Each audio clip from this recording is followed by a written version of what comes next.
একজন অন্য ধর্মাবলম্বীকে ইসলামের দাওয়াত দেওয়ার সবচেয়ে শর্টকাট ওয়ে এবং সবচেয়ে কার্যকর উপায় হলো আপনি নিজেকে আদর্শ মুসলমান হিসেবে উপস্থাপন করেন। কারণ একজন অন্য ধর্মাবলম্বী তারা আমাদের ধর্মগ্রন্থ পড়ে না, কিন্তু তারা আমাদেরকে পড়ে, আমাদেরকে তারা দেখে, আমাদের আচার আচরণ, আমাদের কাজ কারবার, আমাদের সবকিছু দেখে সেজন্য ইসলাম এর প্রতি আগ্রহী হয়ে ওঠে। ইসলামকে যেন সে জানার জন্য আরো বেশি আগ্রহ তার মধ্যে তৈরি হয়।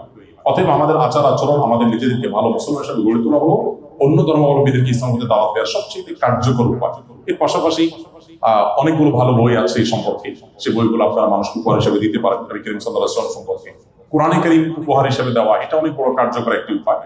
আমি জাপানের টোকিওতে এক বাংলাদেশি একটা অভিজ্ঞতার কথা জানলাম। তিনি আমাকে বললেন যে ভাই, আমার একটা কফি শপ আছে, আমি আমার সেই দোকানে একটা কোরআন রেখে দিয়েছি, চমৎকার, এত সুন্দর কোরআনের বাঁধাই তো একটু ব্যতিক্রম হয়। সৌদি থেকে যে ছাপাগুলো বিশেষ করে অন্য সাধারণ বইগুলো এত সুন্দর বাঁধাই হয়